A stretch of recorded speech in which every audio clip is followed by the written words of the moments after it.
হরে কৃষ্ণ কৃষ্ণ কৃষ্ণ হরে হরে, হরে রাম রাম রাম হরে হরে। হে মিত্র, বুঝতে পারছেন কোন স্থান এটি? এটি শ্রীধাম অগ্রদ্বীপ। অগ্রদ্বীপের একটি বিরল স্থান। এই স্থানটি অগ্রদ্বীপের শ্রী চৈতন্য মহাপ্রভুর বিশ্রামস্থল। মিত্র,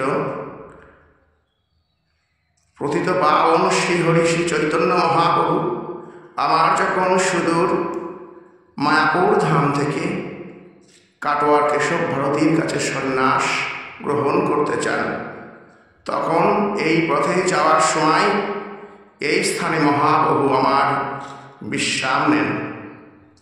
এই সেই স্থান দর্শন করুন মিত্র। কি অপরূপ সৌন্দর্য মণ্ডিত, তাই না?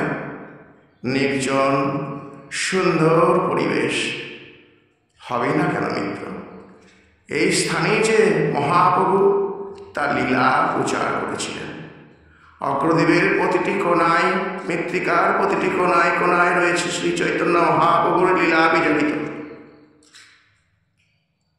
দর্শন করুন মিত্র এই অপূর্ব স্থান। মিত্র, কি অপরূপ সৌন্দর্য মণ্ডিত, তাই নয়? হে মিত্র, এই বিশ্রামতলায় ভগবান শ্রী শ্রী গোপীনাথকে প্রতি বছর জ্যৈষ্ঠ পূর্ণিমায় স্নান যাত্রার দিন নিয়ে আসা হয়। ভগবানকে 108 ঘড়া জল দিয়ে স্নান করানো হয়। এই সেই মন্দির।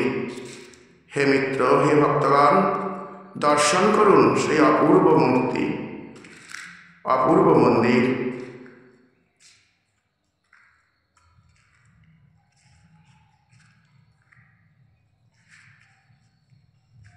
হে মিত্র, অগ্রদ্বীপের মহাপ্রভু সেই বিশ্রামস্থল।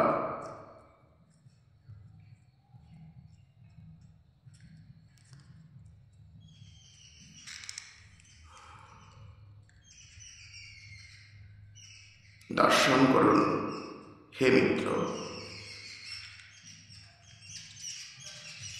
এই স্থানে নিয়ে আসা হয় ভগবানকে। এখানে একটি মাতৃ প্রতিমা রাখা রয়েছে। এই স্থানে ভগবানকে নিয়ে এসে 108 ঘড়া জল দিয়ে স্নান করানো হয়। ভগবানের পূজা এখানে সম্পূর্ণ হয়। সেই দিন লক্ষ লক্ষ ভক্তের সমাগম ঘটে।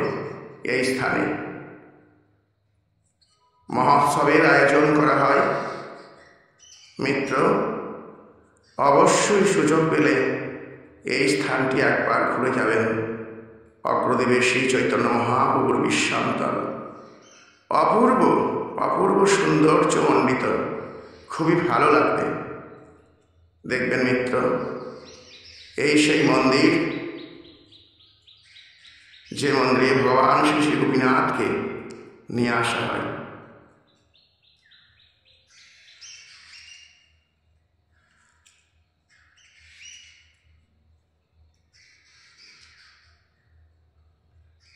মিত্র, অগ্রদ্বীপ এবং তার আশেপাশের সমস্ত কৃষ্ণ বিজড়িত স্থানগুলি দর্শন করার জন্য অবশ্যই চ্যানেলটি সাবস্ক্রাইব করবেন।